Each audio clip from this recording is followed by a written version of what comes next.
Hello, my name is Christian Braune and I will be presenting our contribution to the mini challenge 1. One of our first approaches to analyze the dataset was to look at the times when people enter or leave the park.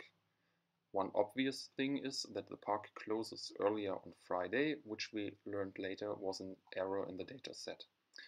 The interesting patterns arise on Saturday and Sunday, where we will focus on the Saturday patterns since they are very similar to the Sunday patterns. We can see several different groups of people in this plot.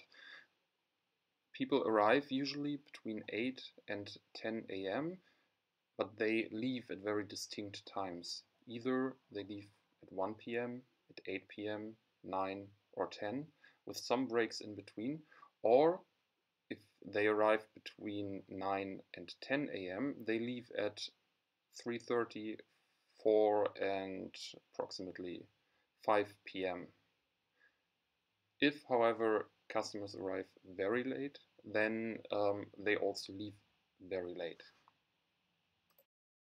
Our next approach was to look at the individual check-ins per day and per attraction.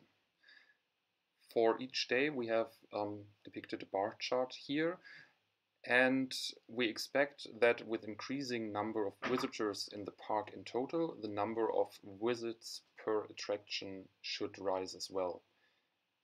If we focus, however, on the attraction 32 and 63, we see there's a decline in the number of visitors from Saturday to Sunday. This, of course, made us curious, and we took a closer look into what happened at the individual days in this attraction. Attraction number 32 is the Creighton Pavilion. It seems to be closed twice per day on Fridays and Saturdays, but it only opens once on Sunday. If we read the newspaper carefully, which was provided with the data, we know that this is the place where the crime happened. This plot shows us for each day how many visitors were checked into the Creighton Pavilion at any given time. If we look close enough, we can see that on Sunday not everyone checks out, although the attraction should be empty. Maybe this gives us a hint at who is the criminal. Now let us take a look at attraction number 12. The decrease in number of customers is not as pronounced as in the two previous attractions, but it still is there.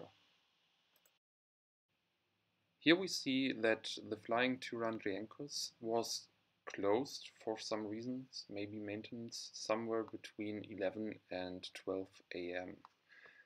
There were no customers using or checking into this attraction, so the increase in customers was not there due to that. Here we see a map of the park. It also shows us density fluctuation over time for each location on a path in the park.